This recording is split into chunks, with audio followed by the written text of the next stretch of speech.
Teman-teman sekalian, pada malam ini kita akan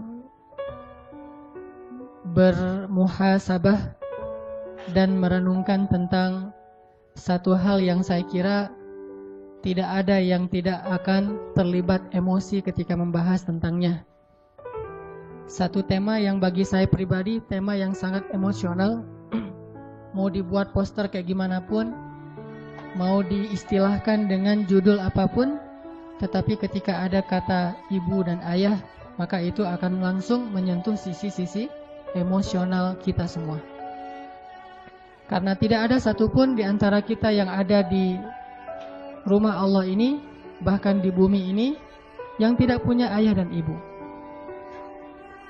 Bahkan yang tidak mengenal ayah dan ibunya sekalipun, tetapi sejatinya Allah Subhanahu wa Ta'ala tidak menjadikan dia dari batu. Dan dia tumbuh menjadi dewasa seperti saat sekarang ini juga bukan karena dia tumbuh secara otodidak sendiri. Jadi kalau kita merasa saya tidak kenal ayah saya tidak kenal ibu saya misalnya, dan mungkin gak ada di sini, kalaupun ada, maka sesungguhnya ayah ibu kita itu adalah mungkin bukan yang melahirkan kita, tetapi yang membesarkan kita dan berkorban untuk itu.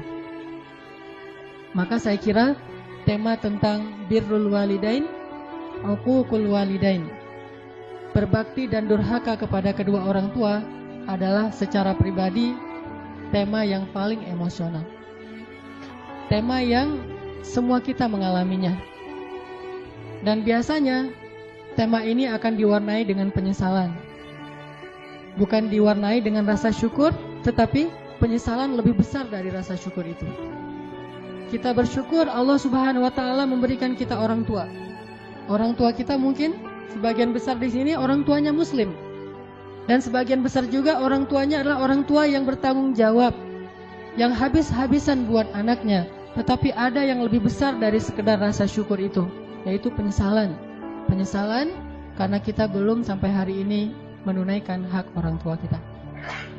Atau lebih penyesalan lagi, kalau kenyataannya salah satu atau kedua orang tua kita itu telah tiada, sehingga hampir tidak punya lagi kesempatan bagi kita untuk membaktikan diri dan membalas jasa-jasa mereka. Maka teman-teman sekalian, tadi salah satu guru saya juga, adik saya juga, beliau adalah Bilal Attaqi. Itu sama-sama pakai Attaqi bukan karena keluarga, karena bahasa Instagram. Bilal Attaqi tadi alhamdulillah beliau sedang silaturahim ke saya di Bandung dari Riau, mengimami kita sholat maghrib dan membacakan ayat yang paling jelas tentang berbakti kepada kedua orang tua. Tapi bedanya beliau suaranya lebih powerful. Kalau saya kan suaranya agak-agak nggak jelas gitu ya, kayak habis musim hujan terus becek gitu. Kalau ini suaranya tuh padang pasir, panas dan gahar. Mudah-mudahan tetap membuat kita makin sadar gitu. Ternyata di dalam Al-Quran ayat tentang berbakti kepada orang tua itu luar biasa. Maka untuk itu teman-teman sekalian, mari kita hadirkan hati kita hadirkan perasaan kita buang dulu nih ego kita untuk sejenak aja. Kalau kita susah banget ngebuang ego di hadapan orang tua kita, maka hari ini orang tua kita tidak ada bersama kita sebagian besarnya. Coba buang dulu ego itu. Kita benar-benar memuhasabahi dan mentadaburi tentang tema orang tua ini dengan hati yang bersih. Buang semua rasa sakit hati tentang orang tua kita. Buang semua tentang unek-unek di dalam diri kita terhadap orang tua kita. Hari ini kita hanya ingin mencari tahu tentang betapa lemahnya, betapa zalimnya kita kepada orang tua kita, tanpa berbicara sedikit pun tentang kesalahan orang tua kita, karena emang itulah pantasnya. Allah Subhanahu wa Ta'ala sendiri tidak mengatakan di dalam ayat tadi tentang dosa orang tua, kesalahan orang tua. Murni Allah mengatakan tentang kewajiban anak dan dosa anak kepada orang tua. Untuk itu mari kita ulangi lagi tadi ayat yang dibaca di sholat maghrib. Silahkan buka mushaf, baik mushaf yang lembaran ataupun yang ada di HP. Surat Al-Isra, surat 17, Surat Al-Isra ayat 23. Kita baca bareng-bareng nih.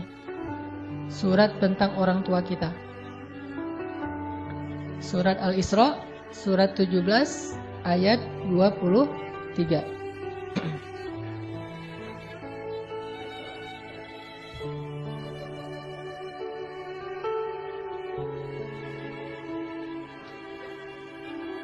Surat Al-Isra surat 17 ayat 23.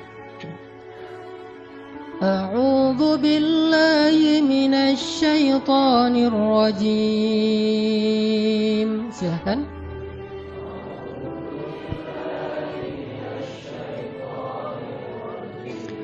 Bismillahirrahmanirrahim.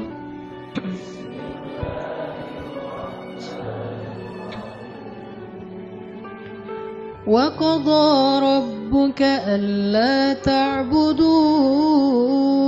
إِلَّا إِيَّاهُ وَبِالْوَالِدَيْنِ إِحْسَانًا.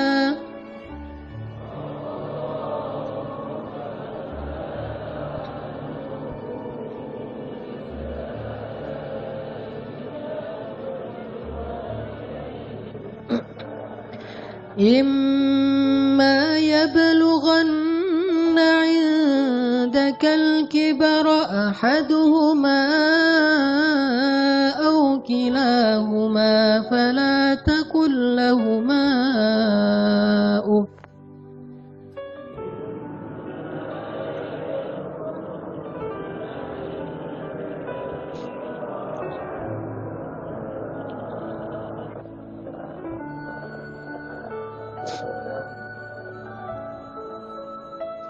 إِمَّا يَبْلُغَنَّ عِندَكَ الْكِبَرَ أَحَدُهُمَا أَوْ كِلَاهُمَا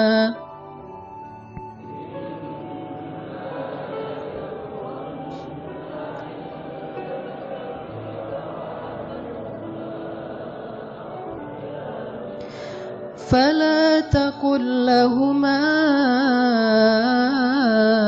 أف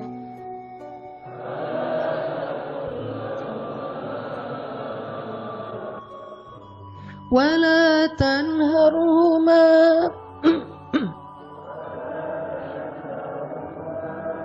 وقل لهما قولا كريما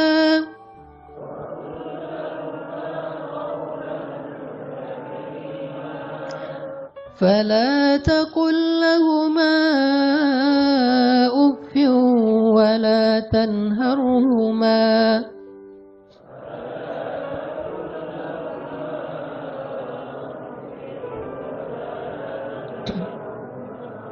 وقل لهما قولا كريما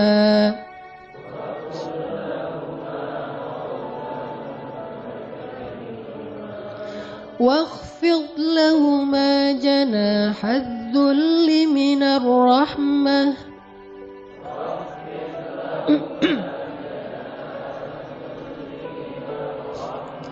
وقل رب ارحمهما كما ربياني صغيرا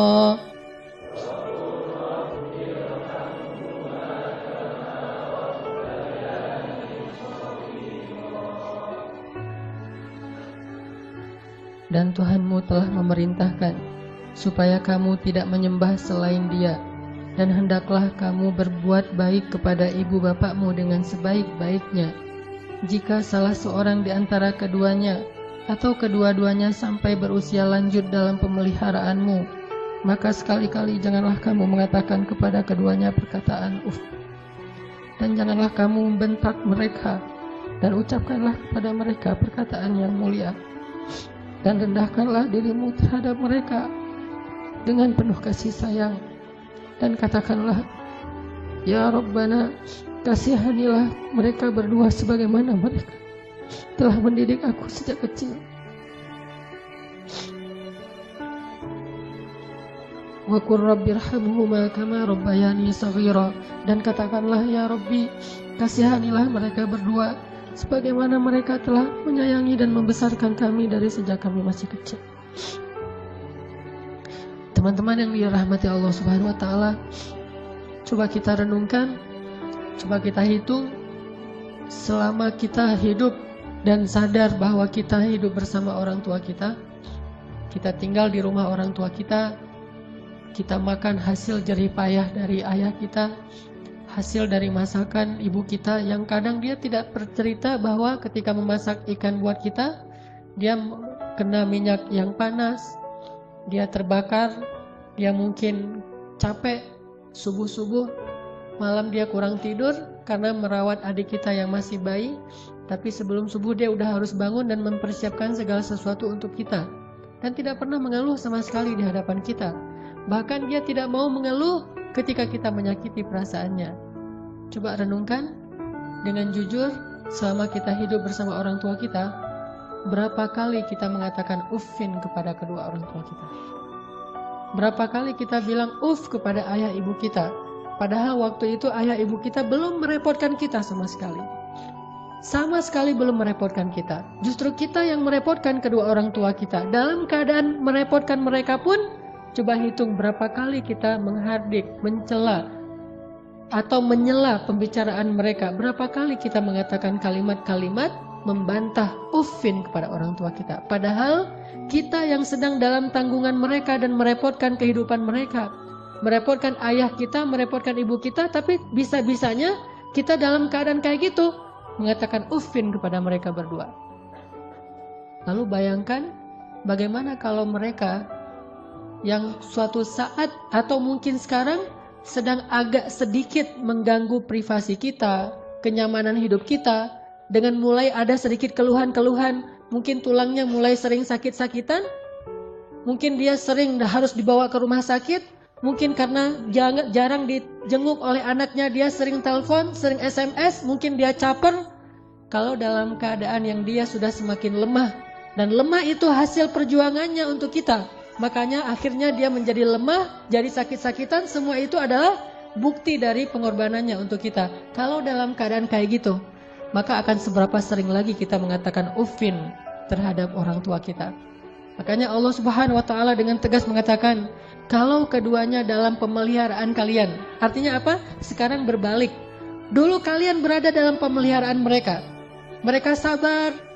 Dulu kalian dalam keadaan pemeliharaan mereka, dalam keadaan ditanggung hidupnya oleh mereka, mereka tidak pernah mengeluh. Lalu ketika Allah membalik menguji kalian, gak lama, tidak selama ketika kalian dipelihara oleh mereka, apakah kalian akan sabar sesabar mereka? Maka Allah mengatakan, fala taqul lahuma uffin. Jangan pernah menyakiti perasaan mereka dengan mengatakan uffin. Teman-teman sekalian, coba hitung dalam sehari atau mungkin setahun ini sejak Ramadan kemarin, berapa kali kita bilang uff kepada orang tua kita? Kalau yang gak punya orang tua, berapa kali kita bilang uff semasa hidup orang tua kita? Terutama di masa-masa terakhir hidupnya, saat kita harus menanggung beban sakitnya, pengobatannya, lemahnya, dan berbagai macam masalah yang sering Allah ujikan kepada mereka. Berapa kali kita bilang uff? Hitung itu, maka sebanyak itulah dosa-dosa kita kepada orang tua. Gak usah bilang durhaka yang besar, uff saja itu durhaka. Kenapa dianggap durhaka? Karena dosa besar itu tidak dilihat dari jenis dosanya, tetapi juga dilihat kepada siapa dosa itu dilakukan. Mengatakan uff kepada teman mungkin hanya dosa kecil, tetapi mengatakan uff kepada ayah kita, apalagi ibu kita, itu dosa yang tidak terhingga jumlah besarnya. Sampai Allah Subhanahu wa taala menggandeng perintah ini sama dengan perintah untuk mentauhidkan Allah Subhanahu wa taala. Coba kita renungkan, kita hitung. Sebanyak itulah kita akan coba untuk menghitung dosa-dosa kita. Sambil kita merenungkan, sambil kita menghitung, coba kita ulang-ulang ayat ini. Surat Al-Isra ayat 23. Bismillahirrahmanirrahim. Silakan.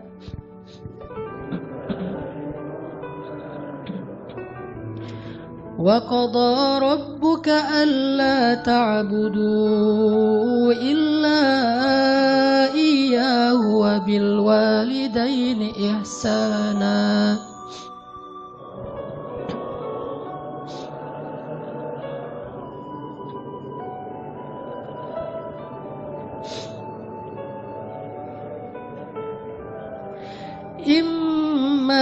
يبلغن عندك الكبر أحدهما أو كلاهما فلا تقل لهما أف.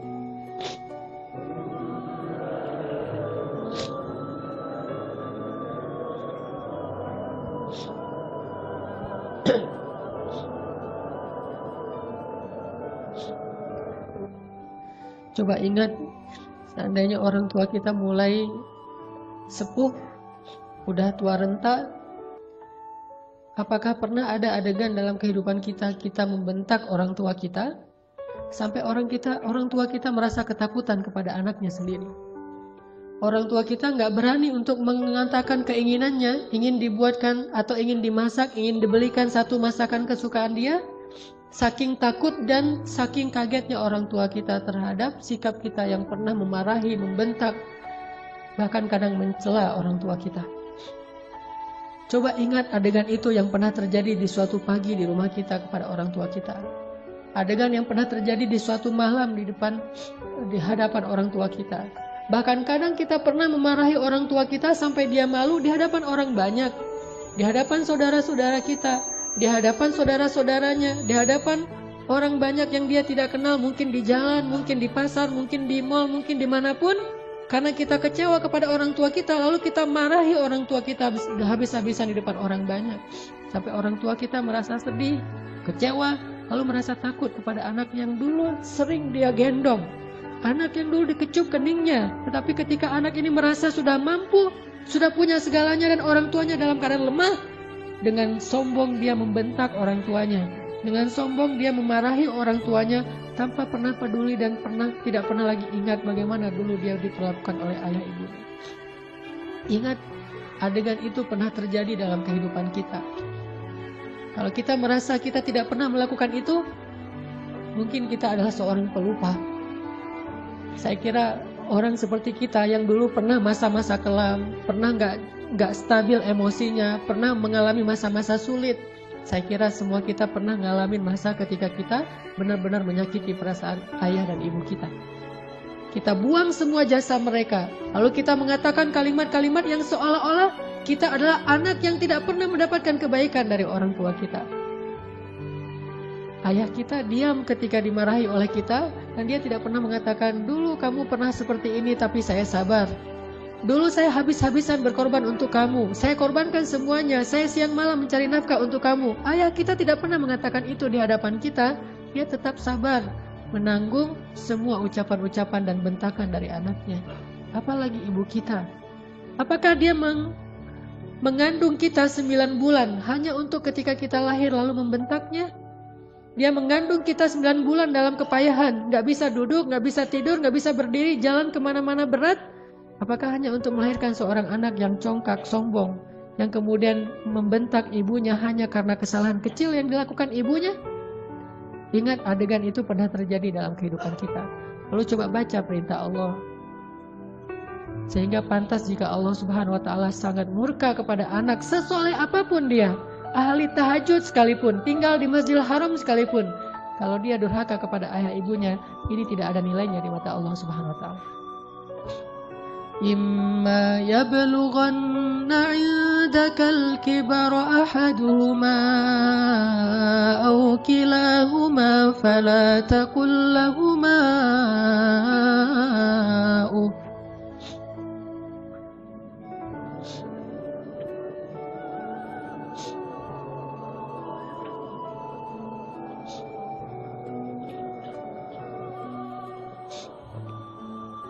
Seandainya salah satu dari mereka atau keduanya tumbuh atau hidup bersama kalian dalam tanggungan kalian, maka janganlah sekali-kali kalian mengatakan kepada keduanya kalimat-kalimat yang menyakiti. Uffin. Allah larang kita untuk mengatakan itu. Lebih baik kita tidak pernah sholat sunnah sekalipun kalau kita masih bisa tetap menjaga lisan kita kepada orang tua, daripada kita menjadi ahli ibadah tetapi kita tidak mampu menjaga lisan kita dari menyakiti orang tua kita. Fala taqul lahuma uffin wa la tanharhuma. Silakan.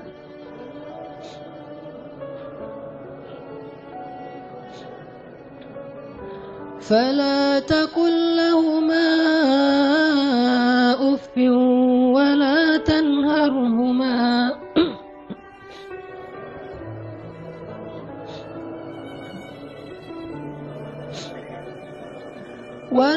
تنهرهما وقل لهما قولا كريما.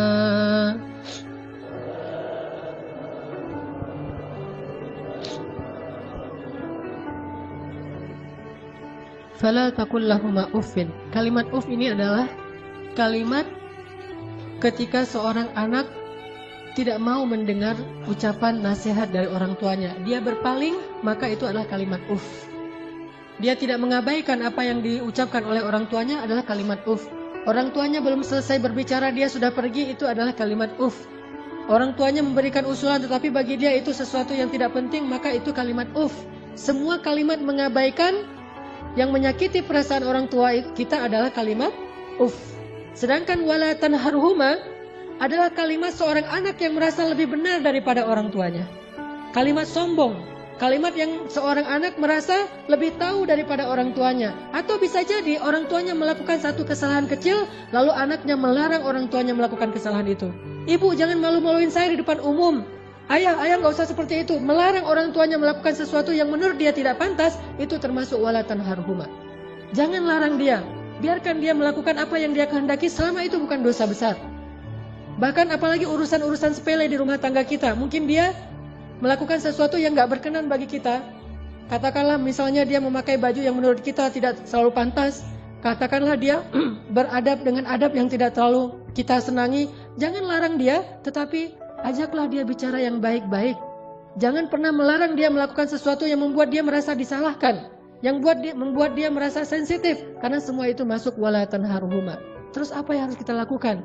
Wa qul lahuma qawlan karima. Katakan kepada keduanya ucapan yang karim, ucapan yang mulia. Bagaimana ucapan yang mulia?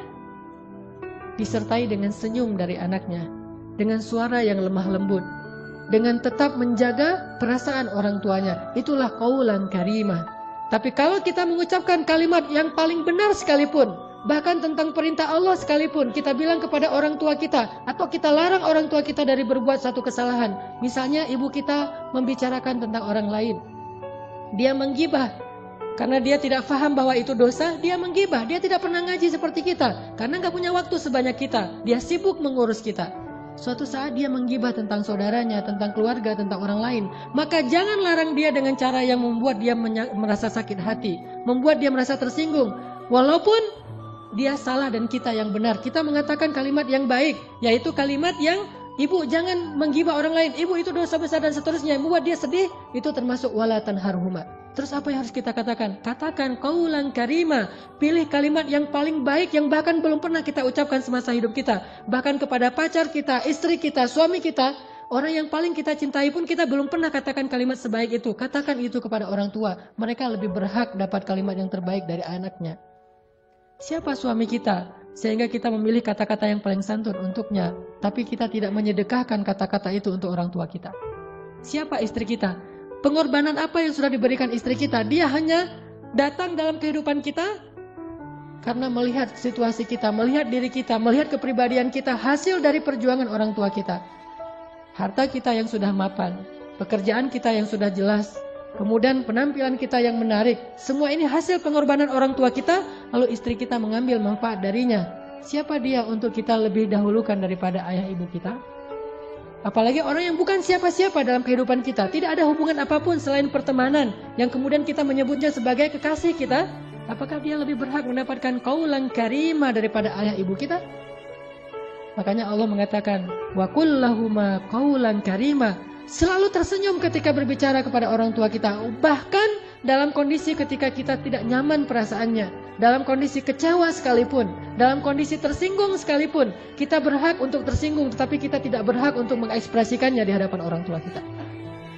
Wajar manusia tersinggung, wajar manusia kecewa, tetapi kita tidak berhak sama sekali mengekspresikan kekecewaan itu di hadapan orang tua kita. Kenapa? Allah katakan wa qul lahuma qaulan karima wa la tanharhuma. Jangan tunjukkan rasa tidak senang kalian kepada mereka. Apalagi kalau orang tua kita sudah mulai pikun. Banyak kesalahan yang dia akan lakukan. Dia datang kepada kita punya budaya di keluarga bersama istri kita dan anak-anak kita. Dia datang dan melakukan hal-hal yang tidak sesuai dengan budaya di rumah kita. Kalau ayah kita seorang laki-laki yang perokok misalnya, maka dia merokok di sembarang tempat, lalu dia tidak pakai asbak, dia buang puntung rokoknya, atau mungkin debu dari rokok itu di mana-mana. Karena kita merasa bahwa rumah kita tidak punya budaya seperti ini, kita marah kepada orang tua kita. Tetap jangan marahi dia, wala tanharhuma, jangan cela dia, jangan marahi dia, kata Allah SWT, walaupun dia melakukan kesalahan sekalipun. Ibu kita juga demikian, mungkin dia sering tersinggung dengan menantunya, yaitu pasangan kita, dengan suami kita, dengan istri kita. Tetap walaupun ibu kita yang salah, jangan kita menghardik dia, wala tanharhuma. Tetapi kita minta istri kita, suami kita untuk lebih bersabar kepada mertuanya. Walaupun yang salah adalah mertua. Itu yang Allah maksud, wala tanharhuma. Jangan pernah, jangan abaikan apa yang dia ucapkan. Jangan cela dia walaupun dia berbuat kesalahan, tetapi waqul lahuma qaulan karima. Ucapan yang paling baik yang sekali kita ucapkan membuat hati orang tua kita merasa bahagia dan senang. Orang tua kita memang kadang butuh nafkah dari anaknya, tetapi itu bukan yang terpenting bagi mereka. Memang kadang mereka telepon kita di akhir bulan meminta dikirimin uang, tetapi itu bukan yang inti dalam kehidupan mereka. Yang paling mereka rindukan dari anaknya adalah ketika anak itu bisa datang, mencium tangan orang tuanya, tersenyum kepada orang tuanya, diam ketika orang tuanya bicara, sangat santun terhadap orang tuanya, melebihi santunnya dia kepada seorang yang paling dia hormati di antara manusia, kepada seorang ustadz yang dia kagumi, kepada seorang atasan yang dia hormati, kepada seseorang yang dia segani karena kebijaksanaannya, karena kearifannya, maka orang tua jauh lebih penting dari mereka semuanya. Maka teman-teman sekalian, coba kita renungkan, ternyata jelas sekali ayat ini mengajarkan cara kita berbakti kepada orang tua, kepada ibu kita, kepada ayah kita. Tapi ada yang bagi saya luar biasa setelahnya. Ada kalimat di ayat 24 yang kita coba baca. Wakhfid lahuma janahaz zulli minar rahmah. Silakan.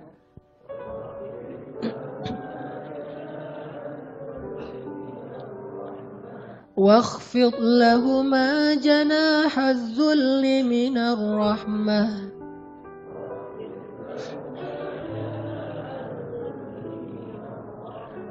وقل رب ارحمهما كما ربياني صغيرا.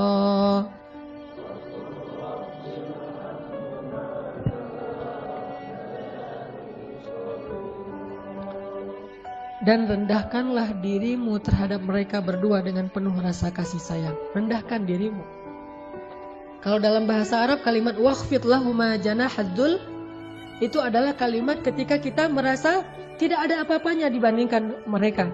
Tidak boleh seorang anak walaupun dia seorang profesor, walaupun dia seorang pengusaha sukses, walaupun pendidikannya tinggi, walaupun wawasannya luas, walaupun hartanya berlimpah, walaupun pergaulannya itu luas sekali, sehingga orang tuanya kita anggap sebagai orang tua yang kolot, orang tua yang tradisional, orang tua yang tidak banyak tahu, orang tua yang tidak gaul, yang tidak update informasi, orang yang tidak punya ilmu seperti kita. Sama sekali kita tidak boleh merasa lebih dari mereka. Sama sekali tidak boleh. Kenapa? Ketika kita merasa lebih dari orang tua kita, menunjukkan kebodohan kita di hadapan Allah SWT. Allah tidak menyebut kita sebagai orang yang hikmah, sebagai orang yang arif, orang yang bijaksana, orang yang berilmu, orang yang alim, orang yang rasikhuna fil ilm. Tidak disebut sebagai orang yang musaqqaf, orang yang berwawasan. Tidak disebut sebagai orang yang cerdas, orang yang syatir. Tidak disebut itu di dalam Al-Quran kalau kita tidak bisa merendahkan diri kita di hadapan orang tua kita. Bukan rendah hati, bahkan rendah diri di hadapan orang tua kita. Orang yang cerdas itu bagi Allah adalah orang yang rendah diri di hadapan ibu bapaknya. Dia merasa bahwa dia tidak lebih tahu daripada orang tuanya.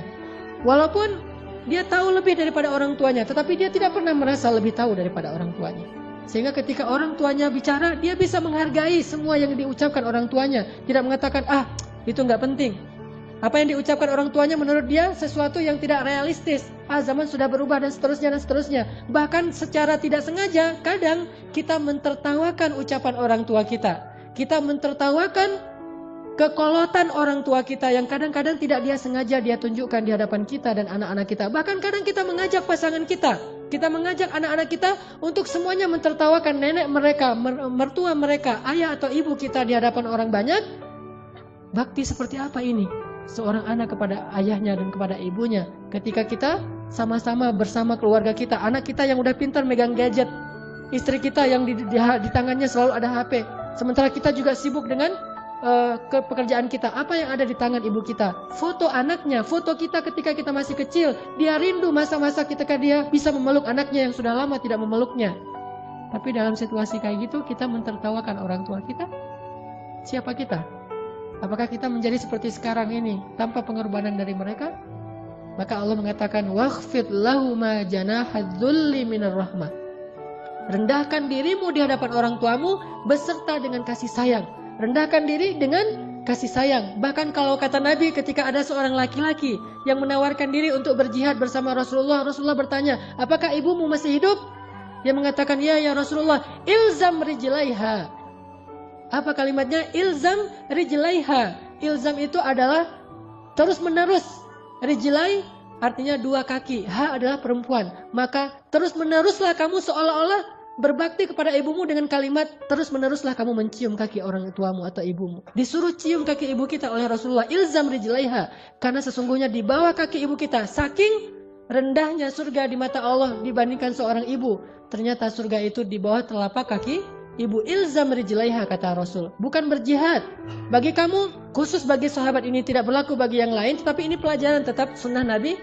Bukan jihad yang terpenting bagi dia karena dia belum baik kepada ibunya. Bukan berdakwah kepada banyak manusia yang terpenting bagi dia amalannya. Bukan tahajud, bukan ibadah, bukan ke masjid setiap 5 waktu dalam sehari. Tetapi amalan yang paling penting bagi laki-laki ini adalah ilzam rijlai ummika.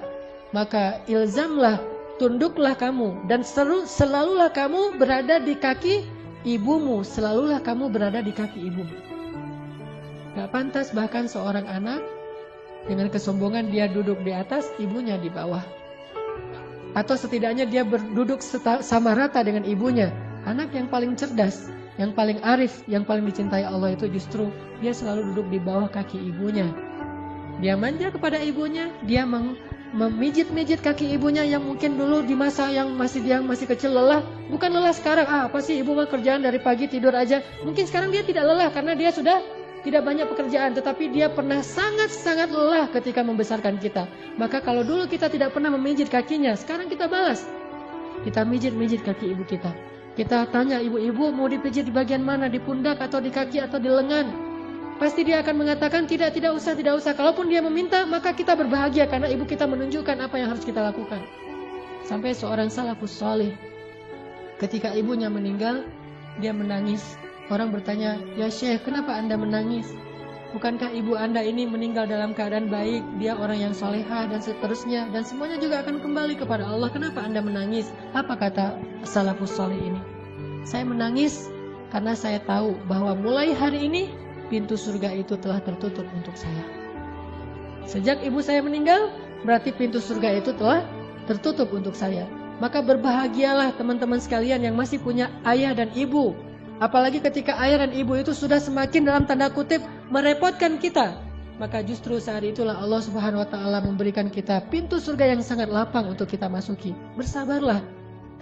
Bersabarlah dalam menghadapi berbagai macam perangai mereka. Walaupun mereka menyakiti perasaan kita, jangan tunjukkan itu di hadapan mereka. Wakhfid janahak. Tundukkan diri kita. Kalau perlu cium kaki orang tua kita. Terus terakhir Allah katakan, wa qur rabbir hamhuma kama rabbayani shaghira. Ya Allah, sayangilah kedua orang tua saya sebagaimana mereka membesarkan saya sejak kecil. Sayangi mereka ya Allah. Itu kalimat yang paling besar yang bisa kita ucapkan untuk orang tua kita ketika mereka tidak bersama kita. Baik mereka masih hidup atau sudah wafat sekalipun. Katakan itu selalu di dalam doa kita, baik ketika sujud atau di luar sujud, di luar sholat. Wa qur rabbirhamhuma kama rabbayani shaghira. Itulah teman-teman. Mudah-mudahan kita malam ini Allah beri hidayah untuk lebih sadar, membuang ego kita, Dan kalau perlu malam ini juga kita menelpon orang tua kita. Kalau yang dekat datangi orang tua kita. Kalau tidak ada orang tua, mertua kita, karena itu juga orang tua kita, cium kaki mereka, pijit kaki mereka, minta maaf kepada mereka, minta ampun kepada mereka. Mudah-mudahan keridhaan mereka akan menurunkan keridhaan Allah dan rahmat kepada kita. Insya Allah kita lanjutkan setelah sholat Isya. Teman-teman sekalian, marilah kita buka firman Allah di dalam surat Luqman, surat 31 ayat 14 dan 15. Surat Luqman masih tentang ayat berbakti kepada kedua orang tua yang ada di surat Luqman, surat 31 ayat 14 dan 15. Bismillahirrahmanirrahim.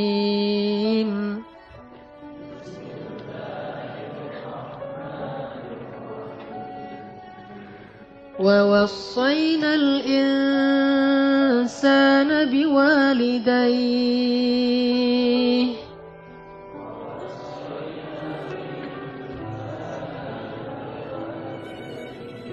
حملته أمه وهنا على وهن وفصاله في عامين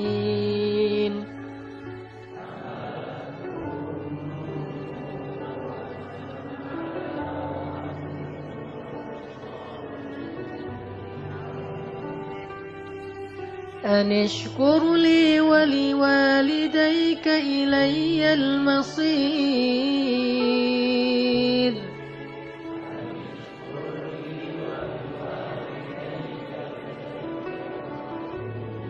وإن جاهداك على أن تشرك بي ما ليس لك به علم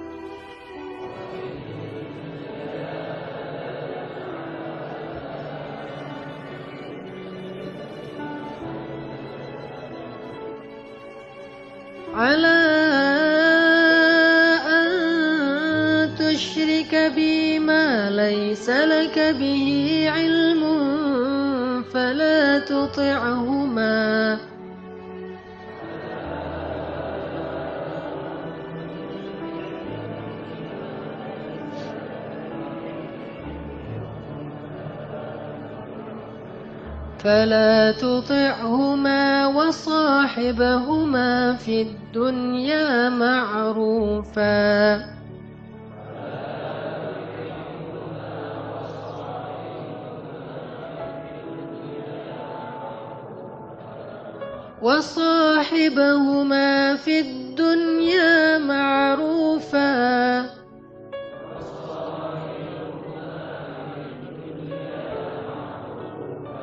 وصاحبهما في الدنيا معروفا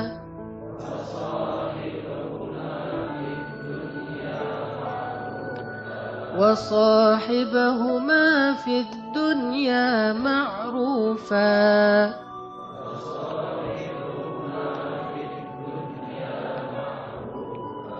واتبع سبيل من أناب إلي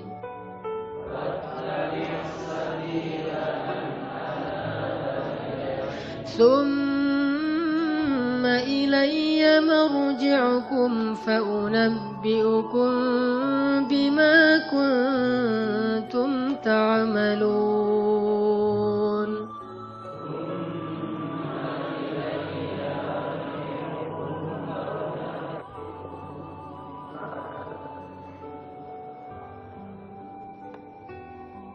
Dan kami perintahkan kepada manusia agar mereka berbuat baik kepada dua orang ibu bapaknya. Ibunya telah mengandungnya dalam keadaan lemah yang bertambah-tambah dan menyapihnya dalam 2 tahun. Bersyukurlah kepadaku dan kepada kedua orang tuamu. Hanya kepada akulah kamu dikembalikan. Dan jika keduanya memaksa kamu untuk mempersekutukan aku dengan sesuatu yang kamu tidak punya ilmu tentangnya, maka janganlah sekali-kali kamu mengikuti keduanya, tetapi tetaplah temani keduanya di dunia dengan baik, dan ikutilah jalan orang yang kembali kepadaku, kemudian hanya kepadakulah kembalimu, maka kuberitakan kepadamu apa yang telah kamu kerjakan.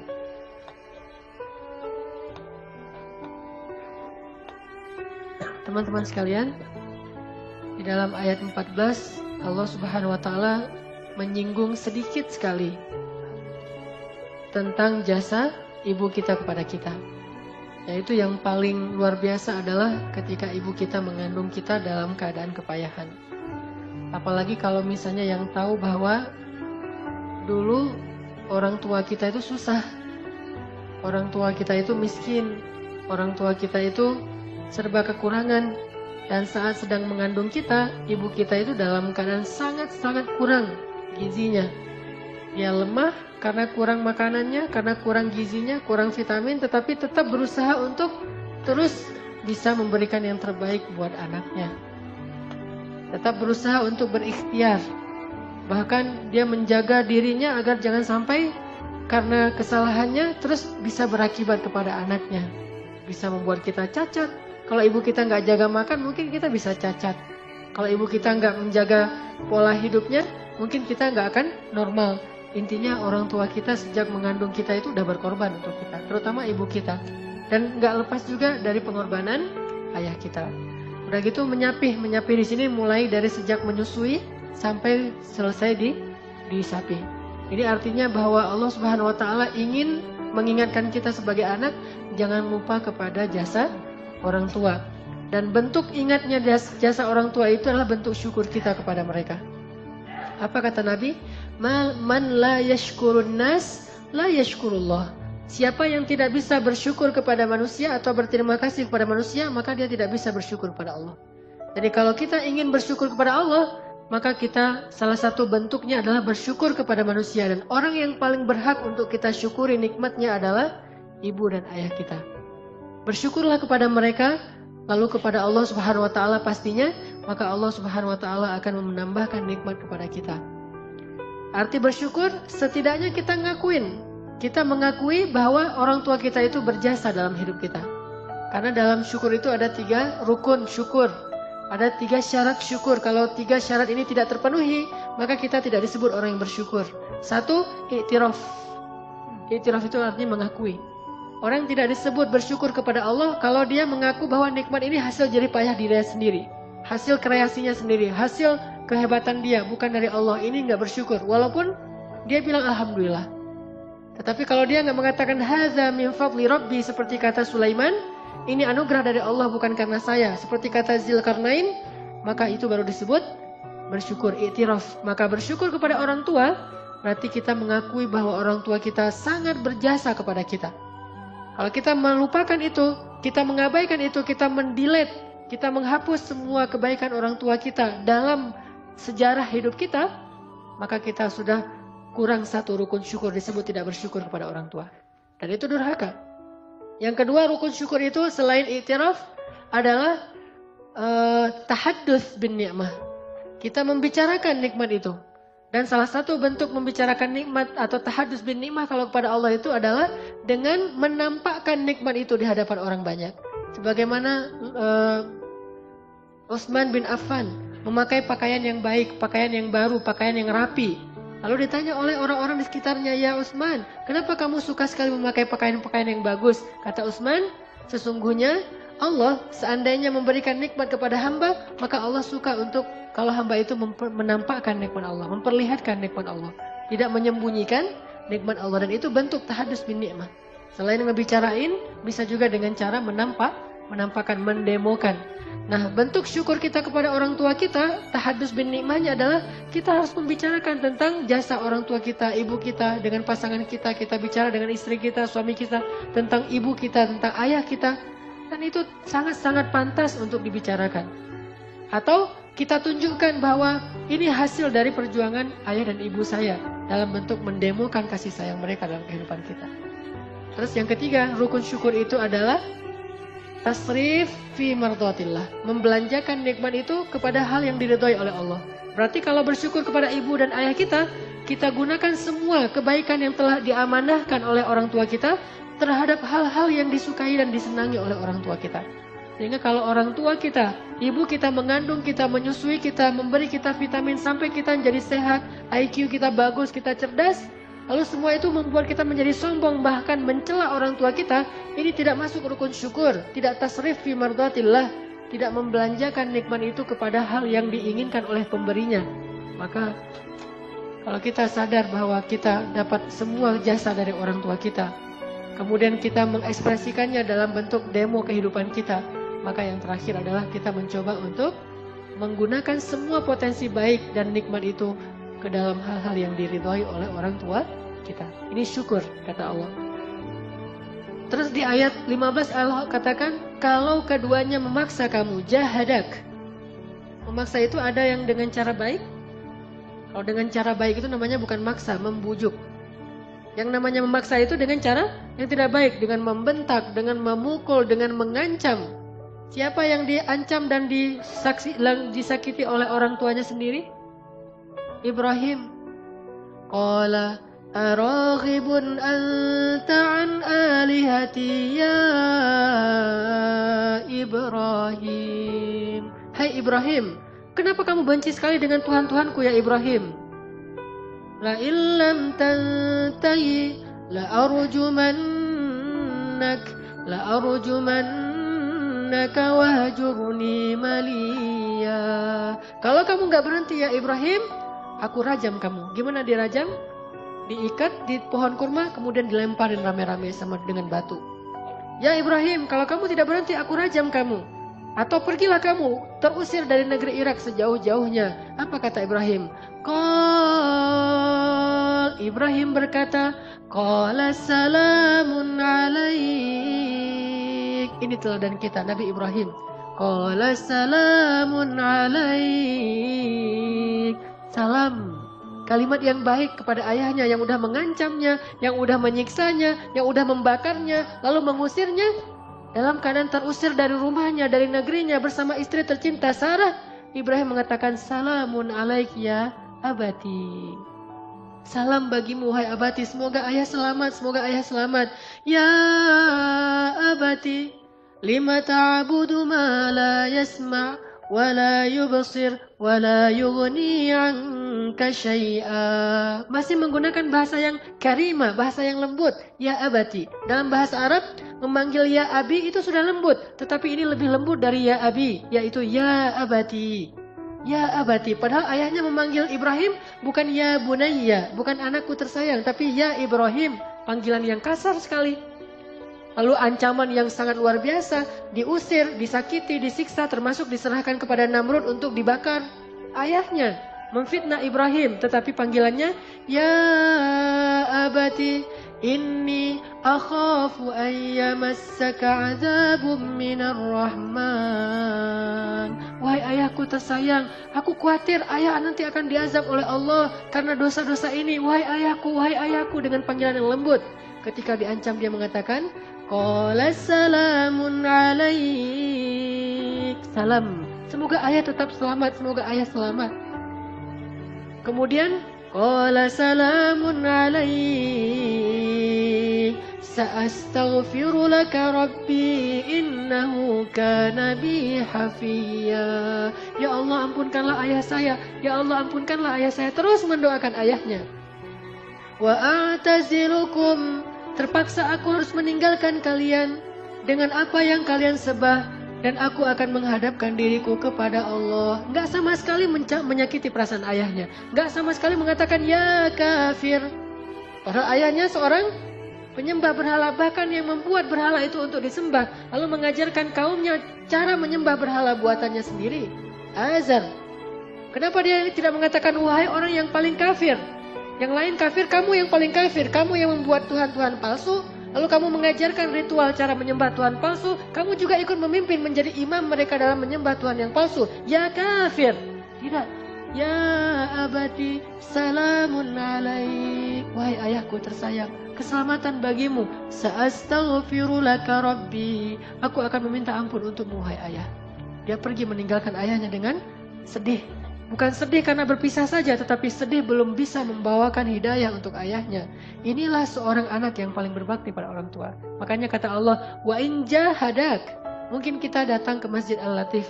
Orang tua kita curiga. Yang dulunya anak saya pulang kuliah langsung pulang ke rumah. Yang dulunya anak saya kalau saya telepon lagi di mana, lagi jalan sama temennya. Sekarang dia sering pulang malam gara-gara ngaji di masjid.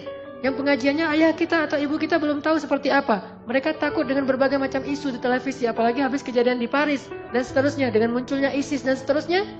Ayah dan ibu kita merasa khawatir, dan kadang-kadang ekspresi kekhawatirannya itu agak mengganggu kita, menyakiti perasaan kita, menghalang-halangi kita. Belum disuruh untuk kafir, baru dilarang untuk mengaji, belum dilarang untuk menyembah Allah. Sedangkan ayat ini melarang kita menyembah Allah dan bahkan menyuruh kita untuk kufur kepada Allah. Tapi Allah mengatakan, wasahibhuma fid dunya ma'rufa. Tetap temani, hidup bersama mereka di dunia secara baik. Jangan pernah sakitin mereka, walaupun kafir sekalipun. Yang paling kafir sekalipun. Siapa sahabat yang orang tuanya kafir dan bahkan melarang dia masuk Islam sampai dia nangis-nangis memaksa anaknya kembali kepada agama jahiliyah? Sa'ad bin Abi Waqqas. Ketika Sa'ad bin Abi Waqqas masuk Islam, ibunya ngosel-ngosel. Ibunya keluar rumah, kemudian tidur di halaman rumah. Dia berdebut seluruh tubuhnya, gak mau makan, gak mau minum, dan mengutuk anaknya. Kalau Sa'ad gak mau kembali ke rumah dan kembali ke agama nenek moyang, saya tidak akan pernah makan. Marah-marah gitu. Mendemokan di depan orang banyak, mengatakan Sa'ad sudah lupa. Lihat Sa'ad, sejak dia bergaul dengan Muhammad, dia jadi durhaka kepada ibunya. Dulu Sa'ad itu nggak akan pernah bisa membiarkan saya kayak gini. Sekarang Sa'ad menjadi anak yang durhaka, dituduh dengan tuduhan-tuduhan macam-macam. Tetapi Sa'ad datang dan mengatakan, ya ibu, masuklah. Saya tidak akan masuk, kamu anak durhaka, mencela ibu saya, ibumu dan nenek moyang orang tuamu. Tetapi Sa'ad tetap mengatakan, ya ibu, mari kita masuk. Ya ibu, mari kita masuk. Kalau saya masuk, kamu harus syirik kepada Allah. Apa kata Sa'ad? Wahai ibu, bagaimanapun apapun yang ibu lakukan, saya tidak akan pernah syirik kepada Allah. Tetapi saya juga tidak akan pernah menzalimi hak ibu. Saya akan terus berbakti pada ibu. Akhirnya lama-lama ibunya luluh dan masuk. Setelah masuk, Sa'ad terus mendoakan kepada Allah untuk kebaikan ibunya. Sampai bahkan salah satu hadis tentang bersedekah atas nama ibu adalah sedekahnya Sa'ad bin Abi Waqqas. Itu hadis bagi sebagian besar ulama bolehnya bersedekah atas nama orang lain atau orang tua, yaitu hadisnya Sa'ad bin Abi Waqqas ketika dia bertanya kepada Rasulullah, ya Rasul, bolehkah saya bersedekah atas nama ibu saya? Rasulullah mengatakan boleh. Lalu Ibnu Qayyim Al-Jauziyah memperluas bab ini menjadi, kalau begitu boleh dengan amal yang lain selain sedekah. Boleh sedekah, boleh sholat, boleh amal-amal sholat yang lain termasuk puasa-puasa sunnah. Semua amalan sunnah menurut Ibnu Qayyim Al-Jauziyah boleh diniatkan atas nama orang tua kita. Walaupun sebagian kecil ulama mengatakan ini tidak bisa. Tetapi hadisnya jelas, Sa'ad bin Abi Waqqas saking berbaktinya Sa'ad kepada ibunya. Bahkan ibu yang kafir sekalipun. Tetapi akhir ceritanya alhamdulillah dengan seizin Allah, ibunya kemudian mendapatkan hidayah. Begitu juga dengan Abu Bakar As-Siddiq, yang ayah dan ibunya belum beriman. Tetapi ketika Abu Bakar bisa menghadap Rasulullah dengan penuh pengharapan, dalam keadaan sangat akrab dengan Rasulullah, apa yang pertama diminta Abu Bakar? Ya Rasulullah, ajaklah ibu saya untuk masuk Islam. Mudah-mudahan dengan ajakanmu ibu saya mendapatkan hidayah. Itu yang terus difikirkan oleh Abu Bakar. Karena bakti seorang anak yang paling besar kepada orang tuanya adalah membawa hidayah ke dalam hati orang tuanya. Bukan sekedar memberi senyum, walaupun itu sangat-sangat penting yang seperti awal saya bahas tadi. Bukan sekedar menafkahikan, walaupun itu tanggung jawab yang sangat besar bagi kita. Tetapi ada yang lebih penting dari semua itu adalah membawa hidayah kepada keluarga kita. Ayah dan ibu kita dengan doa, dengan akhlak, dengan kesabaran, dengan kesantunan kita kepada orang tua kita. Sehingga orang tua kita akan bertanya, di mana kamu ngaji wahai anak? Nak, kamu ngaji di mana? Kenapa akhlak kamu sudah berubah menjadi jauh lebih baik sekarang? Sudah makin bagus, sudah semakin indah, semakin berbakti pada orang tua. Maka kita mengajak orang tua kita untuk sama-sama mengaji dan belajar tentang agama Allah. Teman-teman sekalian, ada satu hadis penting nih dari Rasulullah SAW tentang berbakti pada orang tua. Kata Nabi, siapa yang ingin dipanjangkan umurnya dan diluaskan rezekinya, hendaklah ia berbakti kepada kedua orang tua dan menyambung silaturahim. Siapa yang ingin dipanjangkan umurnya, dilapangkan rezekinya, hendaklah berbakti kepada orang tua dan bersilaturahim. Bersilaturahim kita tahu, menyambung yang terputus. Lalu berbakti kepada orang tua. Ternyata berbakti kepada orang tua kita itu adalah syarat untuk diberikan umur yang panjang. Arti umur yang panjang, Bisa umur benar-benar Allah tambah secara durasi waktu, bisa berarti umur kita yang panjang itu artinya kehidupan kita itu sangat bahagia sepanjang hidup. Tidak ada yang sia-sia. Karena orang yang pendek umur dalam bahasa Arab itu artinya orang yang hidup lama tetapi tidak ada kebaikan. Umur yang panjang, rezeki yang lapang. Sehingga kalau kita merasa bahwa pekerjaan kita mulai banyak masalah, usaha-usaha kita mulai merugi, lalu kita mencari-cari penyebab faktor ini kenapa usaha saya rugi. Mungkin karena salah di marketing, mungkin karena salah di sini. Kita evaluasi sekian banyak hal, tetapi jangan lupa yang pertama bukan itu. Tetapi evaluasi dulu hubungan kita dengan Allah, kemudian kepada orang tua. Bagaimana hubungan kita dengan Allah? Karena dari Allah lah sumber rezeki kita. Lalu bagaimana dengan orang tua? Karena orang tua kita lah pintu rezeki. Kalau sumbernya telah memberikan kepada kita rezeki, tapi pintunya kita ditutup, tetap kita nggak akan mendapatkan rezeki itu. Kalau kita punya masalah di kantor kita, datang kepada ibu dan ayah kita. Kalau kita punya masalah di kampus dan di sekolah kita, kenapa nilai saya anjlok? Kenapa saya susah belajar? Atau bahkan nggak punya semangat belajar sama sekali, datanglah kepada ayah dan ibu kita. Kalau kita punya masalah keluarga, suami istri atau anak, datanglah kepada ayah ibu kita. Kalau kita punya masalah pribadi, datanglah kepada ayah ibu kita. Karena di sanalah Allah Subhanahu wa Ta'ala titipkan kebahagiaan kita di dunia dan di akhirat. Umur dan rezeki. Apapun masalah kita, datang dulu kepada orang tua sebelum kita mengevaluasi hal-hal yang lain.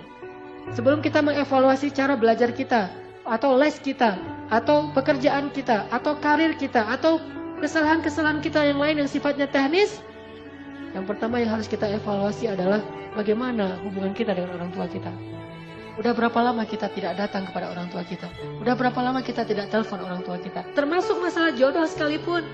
Kalau orang tua kita belum meridhoinya, atau orang tua kita meminta jatah waktu, maka niatkan itu sebagai bentuk mungkin adalah bakti kita kepada orang tua kita yang terakhir sebelum kita nanti akan terbelah hati kita dengan pasangan kita. Dikasih waktu sebulan, 2 bulan, setahun, 2 tahun untuk lebih banyak berbakti kepada ibu dan ayah kita sebelum hati kita terbagi dengan orang yang kita cintai. Itu kesempatan kita. Maka turuti keinginannya. Kalaupun kita ingin agar lebih cepat, maka percepatlah pernikahan kita itu tanpa menggores hati orang tua kita. Tidak akan berkah pernikahan yang disertai dengan rasa tidak ridho dari orang tua kita. Mungkin dia tetap akan menjadi saksi atau akan menikahkan kita, tetapi tidak dengan kelapangan dada. Ridho orang tua itu luar biasa. Ada masalah sedikit, pertama sholat, karena kita memperbaiki hubungan dengan Allah. Kedua, telepon ayah dan ibu kita. Dan saya mengalami itu luar biasa, kemudahan-kemudahan yang Allah berikan dalam hidup saya beberapa saat yang lalu, karena saya masih punya ayah dan ibu. Dan saya merasa ketika sejak terakhir ayah saya meninggal, kehidupan saya itu banyak sekali ujian.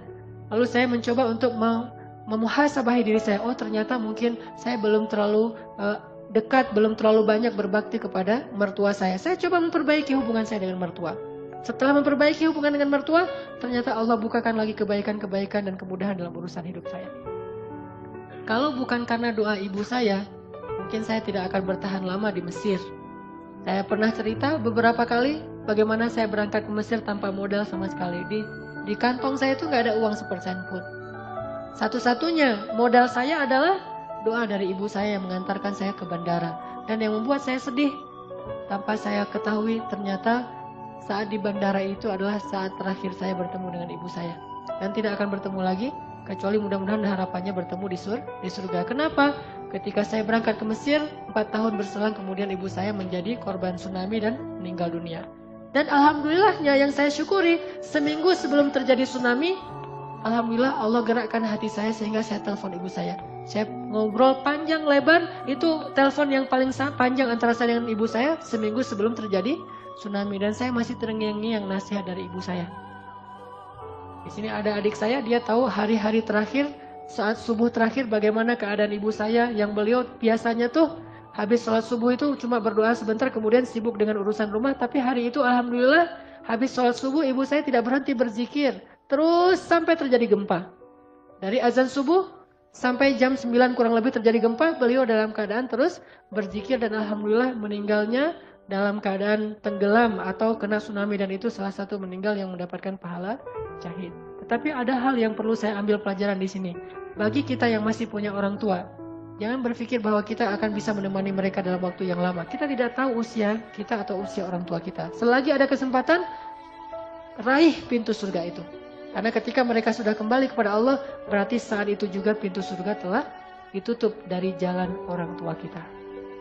Teman-teman, ayo malam ini juga kita telepon orang tua kita, minimal kita SMS orang tua kita, kalau bisa menemui, kita temui orang tua kita, sehingga kita bisa meminta maaf dan ampun di hadapan orang tua kita. Pastinya banyak sekali kesalahan-kesalahan yang pernah kita buat. Kalau kita mau tahu gimana beratnya jadi orang tua, bagi yang sudah menikah dan punya anak sekarang ngerasain gimana susahnya jadi orang tua. Saya ngerasain gimana beratnya jadi seorang ayah. Padahal kehidupan saya jauh lebih nikmat ketimbang ayah saya dulu. Ayah saya berangkat ke tempat kerja, beliau tukang pangkas. Beliau berangkat pagi-pagi, pulang malam dengan mengendarai sepeda yang berjarak sekitar 12 km setiap hari. Pulang balik 24 km naik sepeda ontel. Naik sepeda setiap hari. Hujan, panas, dingin, dan beliau tidak punya jas hujan. Sehingga kalau hujan, ya sudah hujan. Kehujanan pulang ke rumah dalam keadaan basah kuyup, paling-paling yang beliau tutup, dan saya masih ingat yang sering beliau lakukan tuh kalau lagi hujan besar, hanya menutup kepala dengan kain, kantong kresek. Cuma itu pelindung dari hujan, yang lain semuanya kehujanan, sepanjang jalan. Padahal kehidupan beliau jauh lebih sulit. Saya aja yang sudah lebih nyaman, kemana-mana mungkin bisa pakai kendaraan roda 4, bisa kendaraan roda 2, terserah saya. Dan jarak bekerjanya tidak terlalu jauh, kemudian pekerjaannya bukan memangkas, bukan yang berdiri terus, gampang dihormati orang, dikasih makan dan seterusnya. Tapi merasakan betapa beratnya menjadi seorang ayah. Terus gimana perasaan ayah saya yang jauh kehidupannya lebih sulit dari saya? Maka sekarang rasakan pengorbanan orang tua kita melalui apa yang sekarang kita rasakan menjadi seorang ayah dan ibu. Mudah-mudahan itu akan membuka hati kita. Ternyata pengorbanan mereka itu luar biasa dan kita aja yang gak sadar. Mudah-mudahan teman-teman semuanya bisa mengambil manfaat dari muhasabah ini. Marilah kita tutup dengan sama-sama berdoa, terutama doa kita untuk kedua orang tua kita, kepada kedua mertua kita, kepada saudara-saudara kita, dan terhadap kaum muslimin di seluruh dunia.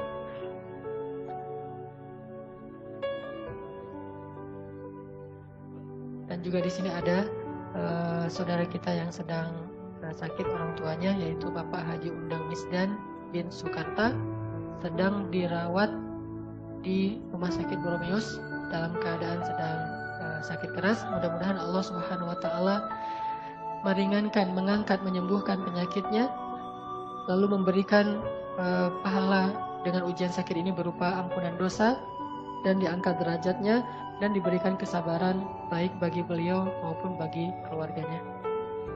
A'udzu billahi minasy syaithanir rajim. Bismillahirrahmanirrahim. Alhamdulillahi rabbil alamin. Alhamdulillahi rabbil alamin hamdan yuwafi ni'amahu wa yukafi'u mazidah. Ya Rabbana lakal hamdu kama yanbaghi li jalali wajhikal karim wa 'azimi sultanik. Alhamdulillah, segala puji bagi Allah. Alhamdulillah, atas limpahan nikmat Allah. Alhamdulillah, atas nikmat hidayah. Alhamdulillah, atas nikmat iman. Alhamdulillah, atas nikmat Islam. Alhamdulillah, atas nikmat taubah. Alhamdulillah, atas nikmat hijrah. Alhamdulillah, atas nikmat Al-Quran. Alhamdulillah, atas nikmat ibadah. Alhamdulillah, atas nikmat keluarga. Alhamdulillah, atas nikmat keluarga. Alhamdulillah, atas nikmat diberikan seorang ayah. Alhamdulillah, diberikan ibu yang paling mencintai kami. Alhamdulillah, diberikan malaikat pasangan kami. Alhamdulillah, diberikan anak-anak penyejuk hati kami. Alhamdulillah, diberikan kemudahan rezeki. Alhamdulillah, dipilihkan untuk kami sebagai umat Muhammad. Alhamdulillah, Alhamdulillah, Alhamdulillahi Rabbil Alamin. Allahumma ghfir lana dhunubana ya Allah, ighfir lana dhunubana ya Allah, ighfir lana dhunubana ya Allah. Ya Ghaffar, betapa banyak dosa kami ya Allah, betapa banyak kesalahan kami ya Allah, betapa sering kami melakukan maksiat di hadapan-Mu ya Allah, betapa sering kami menyombongkan diri dari-Mu ya Allah, betapa sering kami mengabaikan perintah-Mu ya Allah, betapa sering kami melanggar larangan-Mu ya Allah. Ya Ghaffar, ampunkanlah dosa kami ya Ghaffar, maafkanlah kesalahan kami ya Ghaffar, hapuslah kesalahan dan kekeliruan kami ya Ghaffar. Ya Allah, maafkanlah kedurhakaan kami kepada ibu kami ya Allah, maafkanlah kedurhakaan kami kepada ayah kami ya Allah.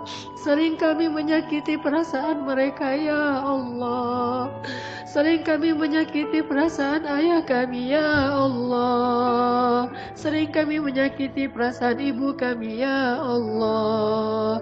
Tapi doa-doa mereka terus mengalir dan dilantunkan untuk kebaikan kami ya Allah.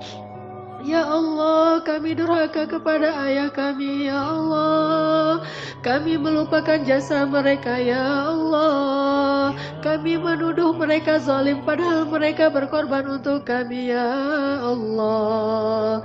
Maafkanlah kesalahan kami kepada ibu kami ya Allah, kami pernah membentak mereka ya Allah, kami pernah mentertawakan mereka ya Allah, kami pernah membuat mereka ketakutan ya Allah, kami mengabaikan mereka ketika mereka membutuhkan kami ya Allah, kami mengabaikan mereka dan lebih memilih urusan kami daripada mereka ya Allah, kami lebih memilih urusan sekolah kami daripada mereka ya Allah, kami lebih memilih urusan pertemanan kami daripada mereka ya Allah, kami lebih memilih urusan pekerjaan kami daripada mereka ya Allah, kami lebih memilih urusan keluarga kami daripada mereka ya Allah.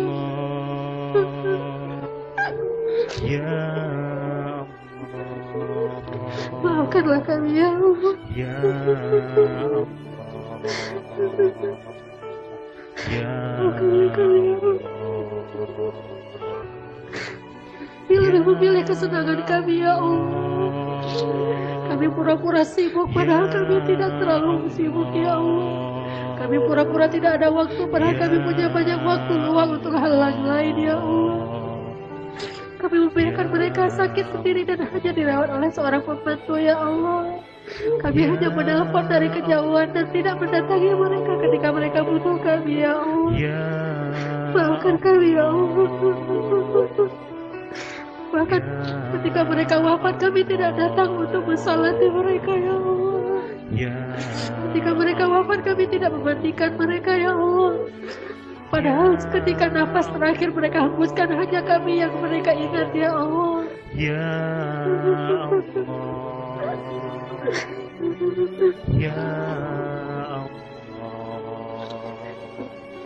Ya Allah. Allahumma ighfirli waliwalidayya waliwalidayya Rabbi ighfirli waliwalidayya waliwalidayya. Ya Allah, ampunkanlah dosaku dan kedua orang tuaku ya Allah, wali walidayya ya Allah, wali walidayya ya Allah. Rabbighfirli wali walidayya, wali walidayya, warhamhuma kama rabbayani shaghira. Mari kita ucapkan doa ini bersama-sama. Rabbighfirli wali walidayya, wali walidayya.